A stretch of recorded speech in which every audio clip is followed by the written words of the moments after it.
بسم اللہ الرحمن الرحیم۔ ناظرین السلام علیکم۔ آج میں خاص طور پہ بات کرنا چاہوں گا جناب عمران احمد خان نیازی کے حوالے سے کہ آپ یہ دیکھیے ڈوئل سٹینڈرز جو ہیں نا،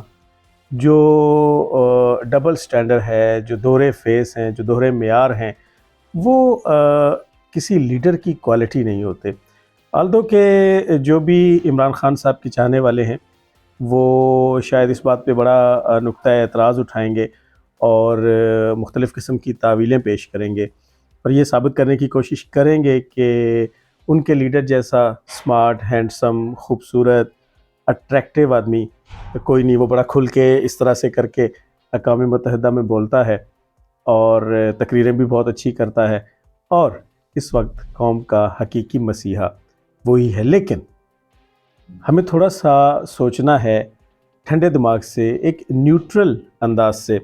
اور وہ یہ کہ ایک لیڈر کی کوالٹیز جو ہوتی ہیں، کیا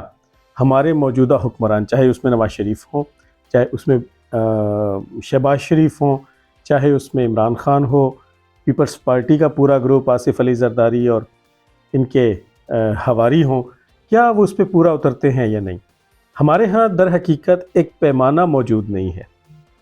یا یوں کہہ لیجئے کہ پیمانہ ہمارے پاس موجود تو ہے لیکن ہمیں وہ وارے میں نہیں ہے،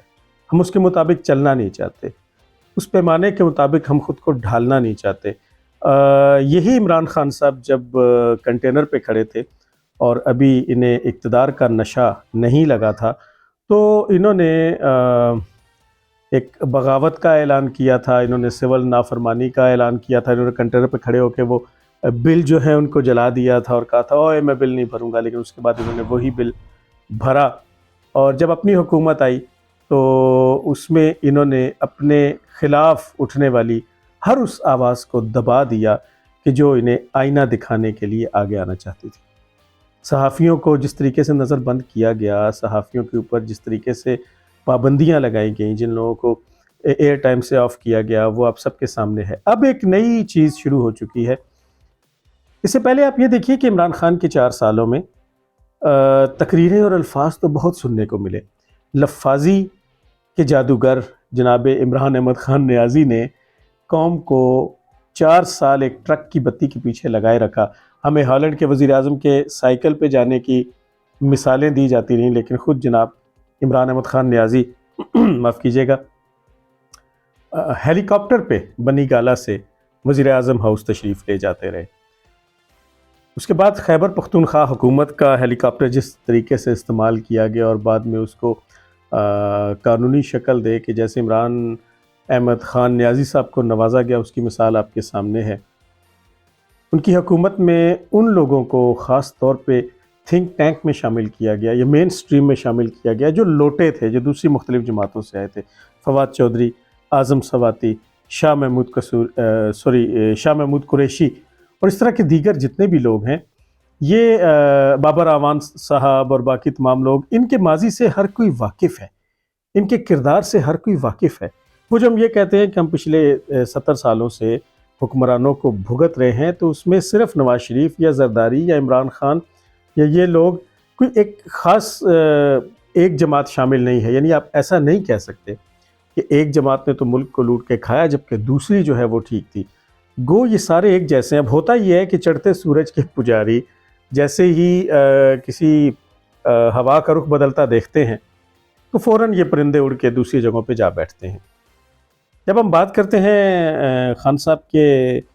چاہنے والوں سے تو وہ یہ کہتے ہیں کہ عمران خان صاحب کو الیکٹیبلز کی ضرورت تھی۔ ٹھیک ہے، پاکستان میں جمہوری نظام جو ہے اس میں نمبر گیمز چلتی ہیں، اور نمبر گیم میں آپ کو ایک تعداد پورا کرنا ضروری ہوتا ہے، اور خان صاحب چونکہ اس سے پہلے اقتدار میں اس طرح سے نہیں تھے تو اسٹیبلشمنٹ کی مدد کے ساتھ انہیں الیکٹیبلز لا کے دیے گئے، الیکٹیبلز کو ان کی جھولی میں ڈالا گیا، اور ان الیکٹیبلز نے وہ مطلوبہ تعداد نمبرز کی پوری کر دی، اور یوں جناب عمران احمد خان نیازی وزیر اعظم پاکستان بن بیٹھے۔ یہاں میرا ایک نقطہ اعتراض یہ ہے کہ جب آپ نے نمبر گیم پوری کر لی، جب ان تمام چوروں، ڈاکوؤں، لٹیروں، بدماشوں اور بدکماشوں کو آپ نے ممبر قومی اسمبلی اور ممبر صوبائی اسمبلی بنا لیا، تو کم از کم کم از کم آپ اپنی وفاقی کابینہ کے اندر تو ان لوگوں کو شامل نہ کریں۔ آپ کے پاس تھوڑے سے ہی، کم صحیح لیکن کچھ نظریاتی لوگ موجود تھے۔ کسی شخص نے یہ کبھی نہیں سوچا تھا، آپ یقین کیجئے، کہ عمران خان کے اس دور حکومت میں، جسے وہ ریاست مدینہ کا نام دے کے لوگوں کو سبز باغ دکھاتے رہے ہیں، اس کے جو وزیر خارجہ ہیں وہ شاہ محمود قریشی اور وزیر داخلہ شیخ رشید احمد ہوں گے۔ اور کسی نے یہ نہیں سوچا تھا کہ پنجاب کے سب سے بڑے ڈاکو پرویز الہی کو عمران خان کے دور حکومت میں پنجاب ہی کا وزیر اعلیٰ بنایا جائے گا، اور اس کے بعد جو ڈکیتی آٹے کے لحاظ سے کی گئی اور غیر اعلانیہ وزیر اعلیٰ مونس الہی نے جس طریقے سے ڈاکے مارے ہیں اور واقعی اپنے آپ کو ایک خاندانی ڈاکو ثابت کیا ہے، اس کے اوپر جو امبریلا تھی، جو چھتری تھی، وہ پی ٹی آئی کی تھی، عمران خان کی تھی، عمران احمد خان نیازی ہی کی تھی۔ آئی ایم ایف سے جو ڈیل کی گئی، آپ کو یاد ہوگا، آپ پچھلے پروگرام نکال کے دیکھیں، آئی ایم ایف کے پاس جانے کو خان صاحب خودکشی کے مترادف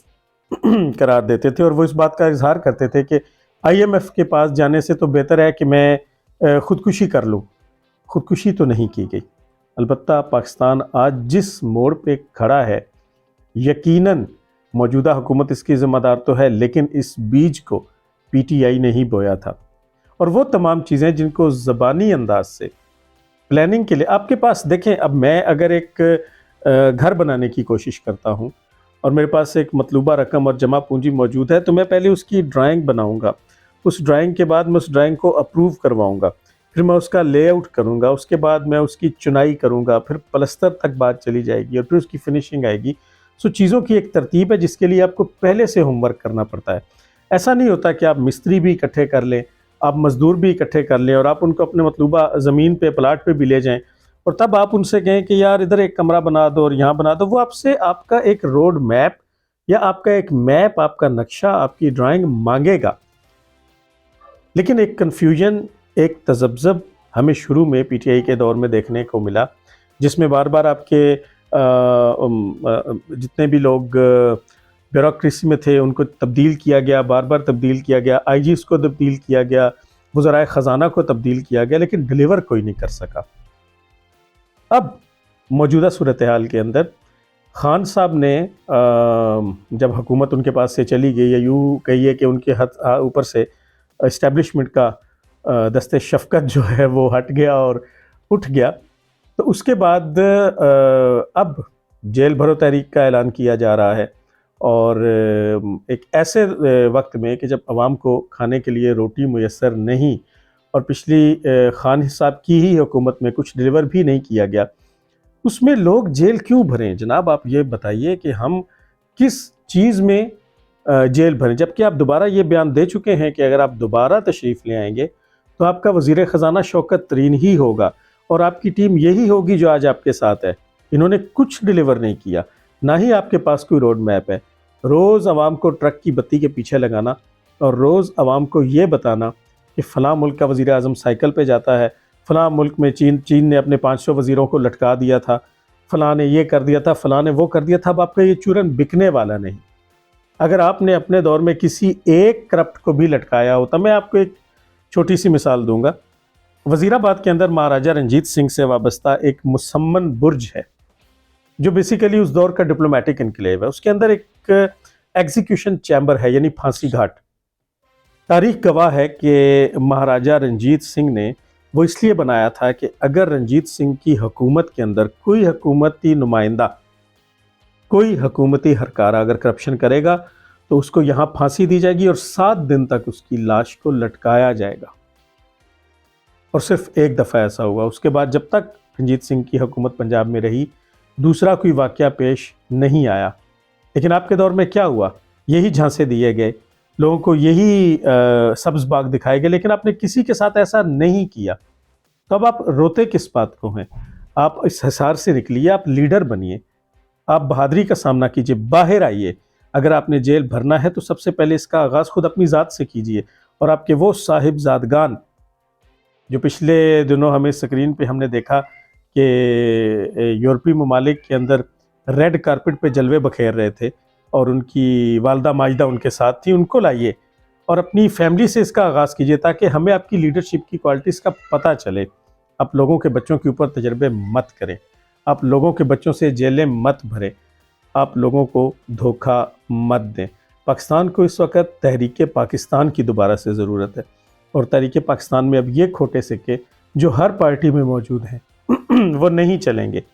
پاکستان کو اب نئے سرے سے پاکستان بننا ہوگا۔ آج کے لیے بس اتنا ہی، اگلے ویلاگ میں آپ سے دوبارہ ملاقات ہوگی۔ شاہد مشتاق کو اجازت دیجیے گا، اللہ حافظ۔